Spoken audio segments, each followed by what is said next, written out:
Ukraine is definitely going forward, but it's not some kind of big breakthrough. Territory is only a small part of what the real picture is. What expectations can you possibly have for a military operation the likes of which we've not seen before? People comparing it to D-Day. The Western officials knew that Ukraine wasn't getting enough, but they hoped that Ukrainian bravery and innovation would pull them through. It's wishful thinking. The overall assessment of the counteroffensive is that it's extremely costly and that it is potentially maybe one of the most bloody operations that we've seen.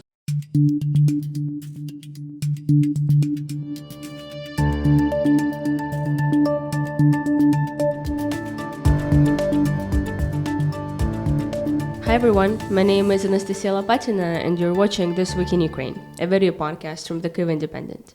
Every week, I sit down with one of my newsroom colleagues to dive into Ukraine's most pressing issues.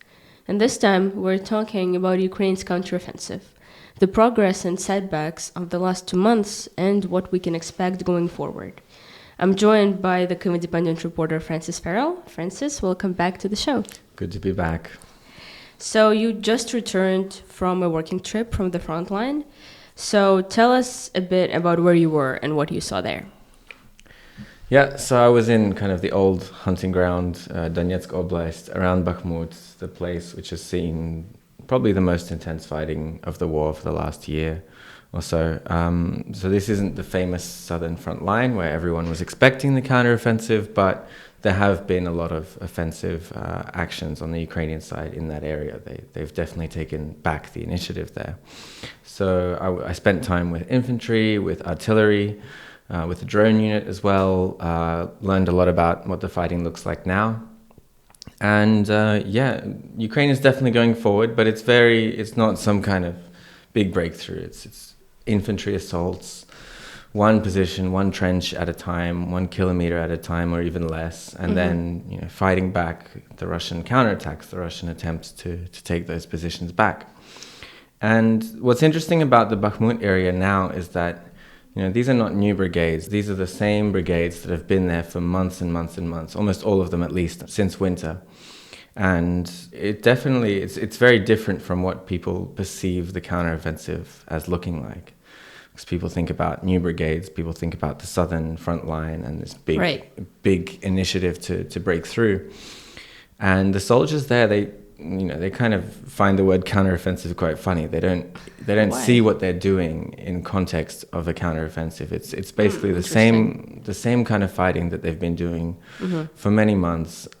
They've just got the initiative now, but they know that it's going to be a long fight. There's no immediate quick victory in sight. And it's interesting. Many of them are quite tired, but they've also kind of accepted their fate in many ways. Like, we're here, we're going to keep going, and we'll see what happens. So the last time that we talked to you about the counteroffensive, it was on June 16th, and the counteroffensive was just starting, and it was way too early to assess any tangible results. But it's been almost exactly over 2 months since then. So what can you tell us about the results now? How much land has been liberated? Yeah, so when we last spoke, I guess that was almost when the most action happened. We saw Ukraine advancing in several directions. We saw several villages taken in the first week. Since then, it's been basically one long period of a much slower, more attritional fight. Interesting. And occasionally we've seen them kind of lurch forward. So, we see videos from drones. This is a Ukrainian attack. They're moving forward with some of their new armored vehicles, and they're trying to take new positions, but that's a rarity. Most of the time, it was quite static, quite attritional. We're actually at an interesting stage right now. In the last few days, we've seen some developments. Another village has been taken along the river under Velika Novosilka, so that was one of the axes just in the west of Donetsk Oblast, where Ukraine took about 4 or 5 villages very quickly. Progress has still been slow, but just yesterday they took another one. They announced it officially. So again, we'll see what happens. Again, that's still quite far away from the first line of real strong defense that Russia built in that area. Then further west, in Zaporizhia Oblast, and just to refresh, I guess for our listeners, that's where the Russian defenses are the strongest. You have lines and lines of these minefields, dragon's teeth, anti-tank trenches, and so on. And so progress there has been very slow. Ukraine hasn't taken this town of Robotine, which it's been pushing up against since the beginning of the counteroffensive. Still hasn't taken it. But last few days, again, there's signs that Ukraine is pushing forward, taking some new positions. Russian Telegram channels talked about it a little bit. So potentially something could happen there. But again, that's where Russia has defense line after defense line. Of course, there's Bakhmut as well. But as I said, like my impression from the trip there was that it's the same kind of fighting. Ukraine's just taking the initiative more. And we'll see what kind of gains could happen in the future. Some of the commanders told me that Russia actually moved some of their better troops that were defending the southern front line. Once they saw that the southern front line was pretty stable, they felt like they could hold it, no problem. They moved those troops back to the Bakhmut area, which means that it might be difficult for Ukraine to push much further in the next few months, but we'll need to see. Of course, in the end, when it comes to all of this, what are the results so far? What's been liberated? Territory is only a small part of what the real picture is. What do you mean? In terms of this counteroffensive? Well, what we know a lot less about is what losses have been suffered on each side. Yeah, that's true. So we have the Ukrainian figures about Russian losses. They've been consistently quite high. So we're looking at around between 500, 600, 700 Russian casualties every day. But what's more interesting is on the Ukrainian side is the number of artillery pieces lost by the Russians, which is consistently like a dozen, 2 dozen every day, which is not usually that high because normally your artillery sits a lot further back and it's a lot harder to reach it. So that's evidence that Ukraine has been really stepping up its counter-battery fire. So really trying to knock out Russian artillery. Which has been a really important component of the war, right? A lot of our losses have been due to Russian artillery. Absolutely. It's been the main thing that's given Russia the kind of brute force advantage over this whole war. Artillery and infantry, of course. And now it looks like in some areas Ukraine might actually have a bit of an advantage in artillery. It's very hard to say. But yeah, with the attrition, of course, and we don't know what losses the Ukrainian side has suffered taking these territories. So it all depends on that. That's probably honestly the more important factor as opposed to what changes we see on the map. So is this all the result that everybody has been kind of expecting? And I'm sure there are kind of two groups in this to consider, like the Western group and the people just watching this unfold, and then the Ukrainians. I feel like we've been approaching this a bit differently, but is this kind of what we've expected? Yeah, so I've been talking about this a lot and writing about this a lot because that for me was just dominating my mind for months before this counteroffensive was starting. Everyone was talking about it. Everyone had their own expectations, but initially it's like, what expectations can you possibly have for a military operation the likes of which we've not seen before, basically in the modern world since World War II. People comparing it to D-Day. I mean, if you're comparing it to D-Day, how could you really have an idea of how it would go? Because it's like after this long period of stalemate, of sitting back, one side has prepared their defenses for so long, and this is the moment they're going to go forward and try and break through. I mean, so it's like, first of all, what were your expectations? This is a question to anyone. Did you expect Ukraine to just break through, with very little opposition? What were those expectations based on? And so, and this also comes to a kind of quite painful topic, which is the one of the expectations of the West, because the West, on one hand, it has been equipping the Ukrainian army and kind of, in a way, responding to what Kyiv has asked for in terms of what it needs for this counteroffensive. It needed tanks, of course. It needed armored vehicles. It needed more artillery ammunition, which it was saving up. The US gave its cluster missions, so on. But we also know that it wasn't enough. Like, Ukraine has always said that it needed more, and it needed more. So the West has kind of given Ukraine, sort of on paper, what it needs to have a go at this counteroffensive. And then expected D-Day. And then again, a point I've repeated so many times, that Ukraine's success, obviously they can make their own mistakes, but more or less Ukraine's success in this war depends on how much help it's been given. So you can't give it not enough help and then expect it to have bigger gains. Exactly. And this came out in, I think it was a Wall Street Journal or Washington Post article, talking about these early disappointments, I guess, and they were saying that the Western officials knew that Ukraine wasn't getting enough to be successful, like to be seriously successful in this counteroffensive, but they hoped that Ukrainian bravery and innovation would pull them through. So it's wishful thinking, of course. So like, expectations is one thing, but wishful thinking, where you're like, you can do it, guys. And you're basing your policy off of that as well. Yeah. That's a painful thing, and I think history will go back to it later. But I still don't want to draw conclusions too quickly, because there's so much about what we're seeing that we don't know yet. But it's just worth kind of managing those expectations, especially looking into the future now. Ultimately, it's clear that it hasn't met the positive expectations, the most optimistic ones that was prescribed to this counteroffensive before. You had images of breaking through on Leopards, reaching the Azov Sea, liberating Melitopol, and suddenly everyone in Crimea is freaking out.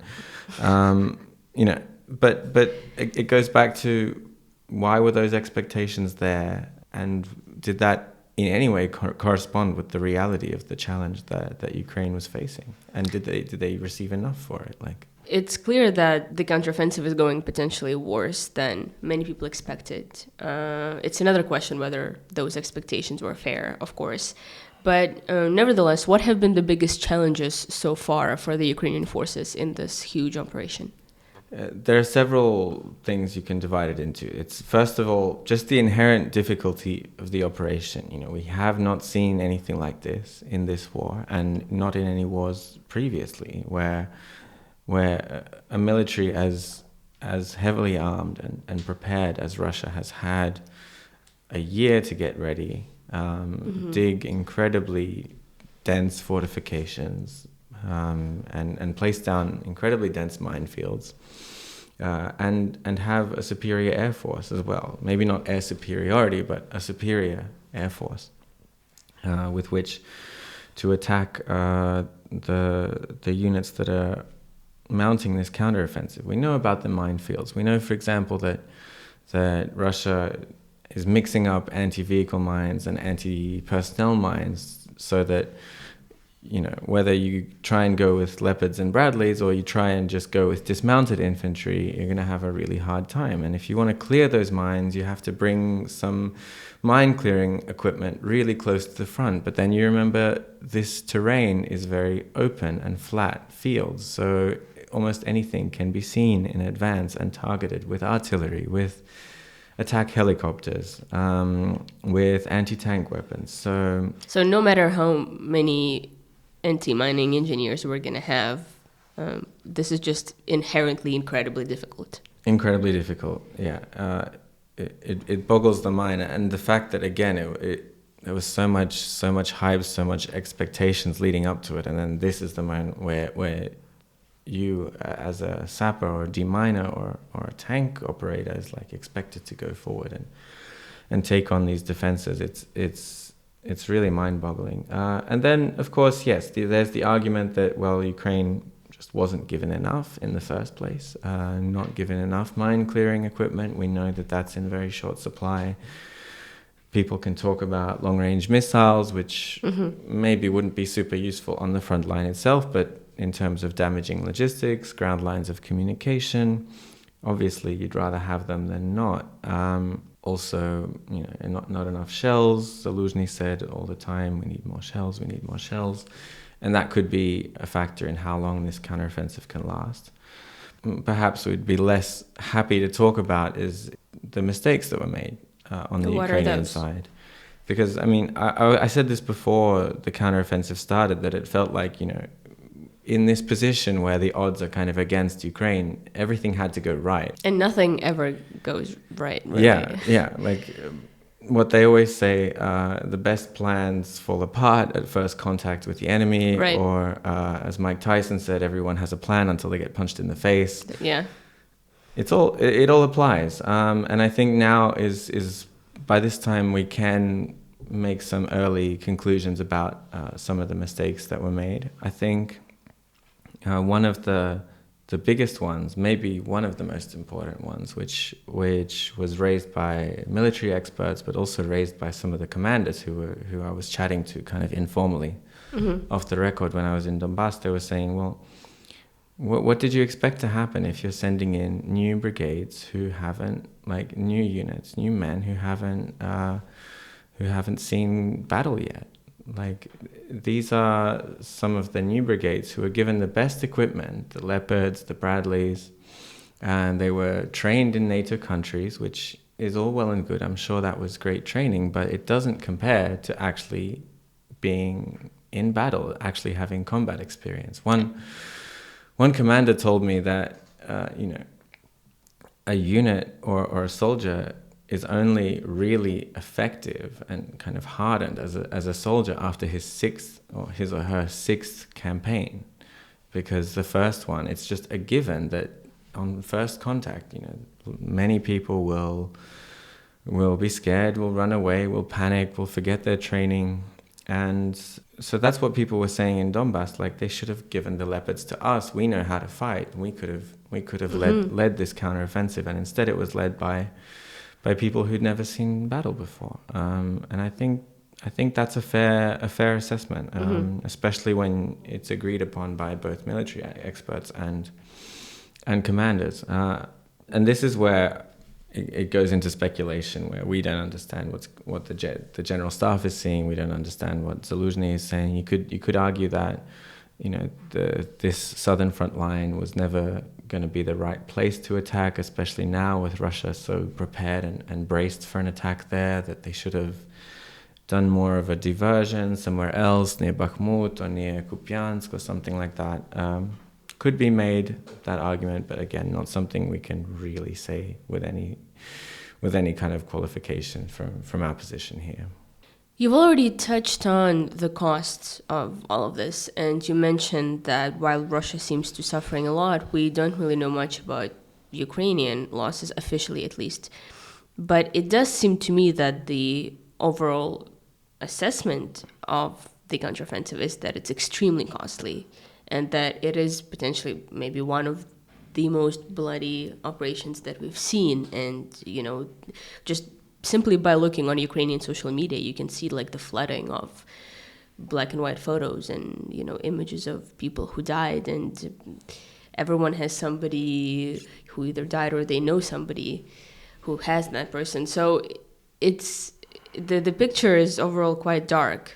Again, it's something we don't know much about. And when we talk about something as important and sensitive as this, I guess, it's important, first of all, to have a few caveats. And the first thing is that as much as, you could get that impression from social media, like it's still, you can't make conclusions based on small little snippets of what you see, whether that's a couple of black and white photos in a row on social media, or one or two drone pictures from Russian Telegram of a few Leopards and Bradleys, because that's war, that happens all the time. And so the real quantities, it is really, really difficult to know. But the cost is so important here. You're totally right, because village is easy to announce with a lot of pride that it was liberated. But again, what was the cost? How many lives were lost in that operation? And we know that Ukraine can't attack in the same way that Russia was able to attack, especially Wagner with their prisoners around Bakhmut, these human waves. Ukraine's pool of people that they can mobilize, especially ones that are motivated to fight, is much smaller. It's important, we don't know, but in the end, that factor that we don't know is probably one of the most important things going forward in terms of how far this counteroffensive could potentially go and what the consequences are for the future of the war. I have heard a few horror stories while I was there from commanders about certain units that went into battle without preparation, or they called in artillery support that came a lot later, or they wanted to start when it was still dark, but they really started when it was bright. And I've heard many of those stories too. They're out there, and obviously most of them probably have some truth in them, and some of them come with stories of dozens, if not hundreds of losses in one attack. But they're hard to verify, and again, you have to be aware of taking these single stories and turning them into your whole conclusions about how things are going along the whole front. It's worth remembering this fight has mostly been attritional for the last few months, and so there's a hope there, I guess, that Ukraine is preserving their people, until the right moment.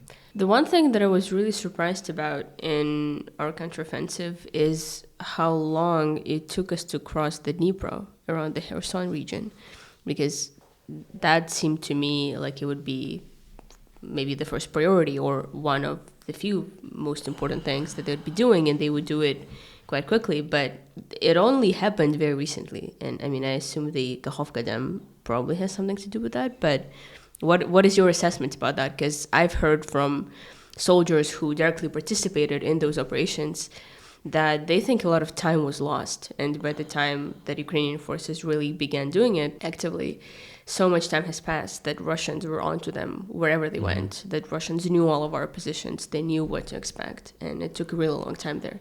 What would you say? Yeah, I forgot to mention the part about the Dnipro River. This kind of river war has been ongoing since the liberation of Kherson, and it keeps coming up. We hear about raids on the left bank. We hear that for a few days Ukrainian forces have usually special forces have taken a village or two or a couple of streets with and this is very swampy terrain with a few holiday homes usually.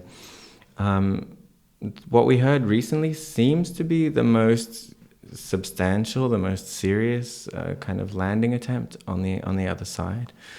But it's worth remembering here the fog of war is still really thick. We still don't know. I mean, the idea of crossing, you have to cross the river, then you have to bring more and more things over, more logistics, vehicles, fuel, ammunition. All under artillery and Russian drones, etc. So it's incredibly difficult, and it was always going to be incredibly difficult. And we still don't know, even with this attack, we still don't know. People have said there's a bridgehead, which is when you already have a permanent presence. But we don't know that could be there. They could expand on it in the next few weeks, but it also could be they could retreat. We still don't know, and I feel like again, I can't judge whether this was the right time to do that. Obviously, it has the effect of trying to spread the Russians thin and force them to allocate resources in a different place. But in terms of a place to actually attack and move forward and take territory, that really is like D-Day, because you have to perform this amphibious landing and start from nothing. So yeah, definitely one thing to keep an eye out on in the next few weeks.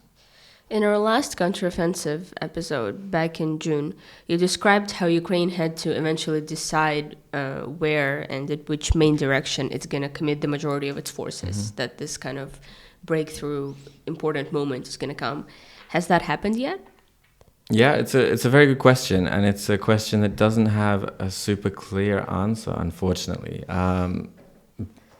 What we have seen is Ukraine had the so-called 9th Army Corps and the 10th Army Corps, which were two groupings of brigades that were largely held in reserve, and they were largely understood to be kind of designated to take part in this counteroffensive. And as I said before, maybe that wasn't a great idea to focus this reserve force build it around these new brigades, although some of them have some more experience. But the idea, as military experts we've talked to have said, the idea was that the 9th Army Corps would kind of reach the first main defensive line in the south, and then maybe even break through it, and then the 10th one, so more brigades that were kept in reserve, would be there ready to exploit that breakthrough, so to push even further forward, to clear the sides, and that's the kind of best case scenario where big territory is liberated, like in Kharkiv or Kherson last year. But obviously that kind of breakthrough hasn't happened. But we have seen units from the 10th Army Corps, which was meant to be held in reserve, already being sent into battle. So that, I guess, is some kind of commitment. Again, maybe that's a sign of the fact that Ukraine thinks the breakthrough is coming soon, or maybe they just feel they need to support the units that are already involved in the battle, in the counteroffensive, because they're taking too many losses. They're running out of ammunition. I was just gonna say quickly. Maybe the losses are so high that this kind of plan is not really working out. Yeah, it's possible. And when I say commitment of the 10th Army Corps, that's not everyone. That's not all of the Leopards that the Ukrainian army has, or all of the Bradleys, or all of these reserve forces. It's different units all at once, battalions and companies from one brigade and some from another, just according to what's needed. So it doesn't look like they've gone for this all-in commitment yet, and they might not do it. It's always worth remembering. They might choose not to. They might say, look, it's just not the right time. We changed the plan. Yeah, we changed the plan. The conditions are just even harder than we expected, and it doesn't make sense to lose more of our lives on this. We'll see. There's still time. People talk about the autumn rains, and so on, and then winter comes, and people expecting Russia to attack more in winter. So when it comes to commitment, it's not black and white, but it should be clearer in a month or so.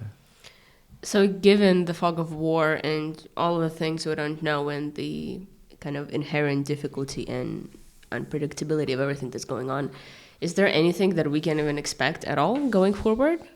What's something that we should be looking out for in the next few months?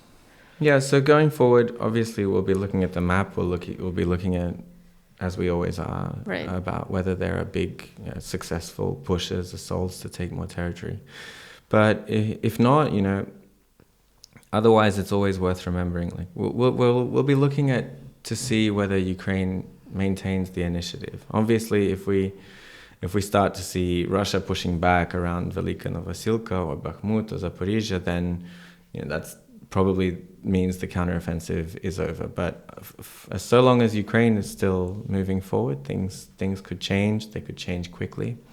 It's obviously Ukraine, when it undertakes these large-scale offensive operations, they are going to be using their artillery ammunition at a higher rate than is normally sustainable. Right. Because that's just what you need. And we know that Ukraine saved up a lot of ammunition for this, but we know that it's also limited. And, the US, Europe are struggling with, raising production scales to the level of the Russians. And so at some point, things have to culminate. And we'll see what kind of successes Ukraine can get before they culminate. But that's just inevitable. In the meantime, what we'll focus on, I guess, is the attrition. So, in the really long term, people talk about this on the front line as well. It seems that it's getting harder and harder for each side, for both sides, to conduct big, successful offensives, right? We saw that with Russia in winter. They failed around Vuhledar, around Avdiivka. They had some success around Bakhmut, but we talked about what the cost of that was. And now Ukraine is really struggling to move forward in their own summer offensive. And that makes sense because the units are tired and everyone's digging in, everyone's digging more trenches, putting more minefields down. And so in that scenario, we reach a point where territory becomes less important because you're not expecting either side to make these big offensives, and it's really about which side can win kind of more the attrition battle, which side is better at using artillery, using drones, using precision weapons to degrade the other side, and which side can replenish its own forces better. So it's still early to say for sure, but I think it's quite likely at the end of the day, no matter how much success this counteroffensive has or doesn't have, that this kind of long attritional war is what we can see in the next year or two.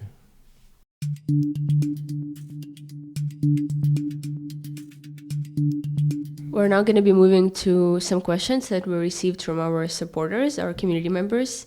As always, I'll take the time to remind you that it's really easy to support the Kyiv Independent.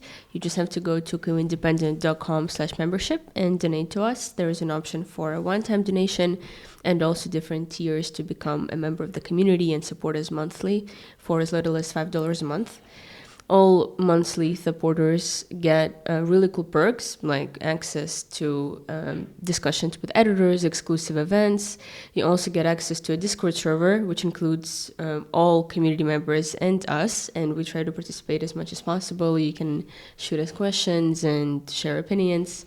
So, and also our favorite perk, of course, is the fact that you get to send us in questions before every single podcast episode, and we try to incorporate as many of them as we can.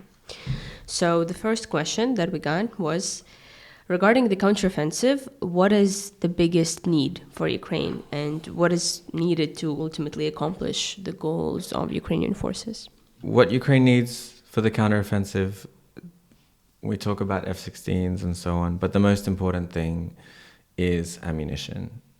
Ammunition. Shells. More and more of that is what Ukraine needs to protect its own troops going forward, to deliver the most possible damage at the highest rate of fire, I guess, to Russian lines before sending their own people in. And artillery has been probably the most important part of this war the whole time. And again, this is not just about counteroffensive operations going forward, taking territory. As I said, this is what Ukraine needs to kind of stand a chance in a long attritional war, because then it will be a battle of shells versus shells, more or less. And with shells, of course, comes drones. We know how important they are for correcting artillery fire. We know how important they are for reconnaissance when we talk about infantry assaults and defending from infantry assaults. Mm-hmm. That's one thing soldiers talk about constantly on the front lines. But on top of all of this, we have the new arena of attack drones and kamikaze drones. We see Russia really stepping up the manufacture of their Lancet kamikaze drones, which unfortunately have actually been really effective and cheap in this war. And we know that both sides are really moving forward with FPV drones, which are very simple drones you can construct for a couple of $100 and maybe even take out a tank or an artillery piece. So, it remains to be seen in this long attritional war that we probably have ahead of us, how much the drones kind of still increase in importance compared to artillery, or whether artillery will still be king. But I think that's what's needed. Obviously, more mine clearing equipment is always appreciated, more tanks, eventually air defense, planes, everything. But I think my impression from this trip especially is that it's already time to look beyond the counteroffensive, whether it's successful or not, and look at this long war, because the Ukrainian military needs to defeat the Russian military. Whether they take Melitopol or Tokmak or not, the Ukrainian military needs to defeat the Russian military, and that can only happen with lots and lots of shells and lots of drones. Speaking of drones, that is actually the next question from our community that I wanted us to address. So the community members said that they've read about, quote, clever new drones. And the question is, has Ukraine been able to stay ahead of the Russian technology? I guess the community member is referring to all of this hyped up domestic production of Russian drones that you mentioned. So what's happening on the Ukrainian side? Are we following up as well? Drones can be clever, but it's more important that their operators and their builders are clever, I guess. And in that respect, I spent actually some time with a unit that specialized in kind of homemade FPV drones, these suicide drones, some FPV drones that don't actually blow up, but they drop a little bomb so they can fly back and be reused. And it was really interesting watching them work. They can be really effective, but they can have a lot of problems as well with the signaling, with the flying, with the engineering of the little mechanism that drops the bomb, for example. That's something we struggled with when I was there with them. And so like the videos you see of like really cool FPV drone strikes, that's about 10-15% of the time that everything goes perfectly well. And the guy who was kind of tinkering in his workshop in this village near the front line, working on his own drones, innovating, fixing them, he said, these are cool, but at the end of the day, it's like an overblown children's toy. Like it's a glorified children's toy that's being used as a weapon of war, and it's not a permanent solution. These are drones that are assembled with parts from different factories in China, different batteries, 3D printed parts, old munitions that are strapped onto them. So in that respect, Ukraine's got plenty of clever people making plenty of clever drones, I guess, but it's a worry in the way that Russia's able to really do this on an industrial scale. And we can't. And a standard scale. And well, there are lots of Ukrainian initiatives working on it. A lot of the foreign help has not been focused on this. We heard a lot about the American Switchblade drones, which were meant to be really cool, but they turned out to be pretty useless compared to a drone you can put together for a couple of $100, because they're over-engineered, they don't have a big enough payload on them. So that's something where Ukraine will struggle, but I think already there's this awareness building among the military, among the people, and among the military leadership that this is something where they need to step up their game if they're going to stay in the game with Russia. Well, Francis, as always, thank you so much for being here. It was very interesting to listen to you, and stay safe on those trips. I'll do my best.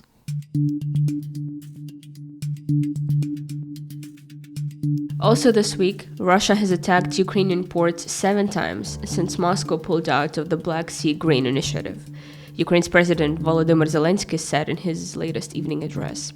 And Ukraine's National Resistance Center said that Russia is preparing a provocation at the Kursk nuclear power station, involving the evacuation of some of the local population. You can find our show on YouTube and all audio platforms every Friday morning. If you like this episode, please subscribe to us and like our content wherever you're listening to this podcast. Please consider donating to us to support the Kyiv Independent by going to kyivindependent.com/membership and follow us on social media on Twitter, Facebook, and Instagram. We'll be back next week. Thank you for watching.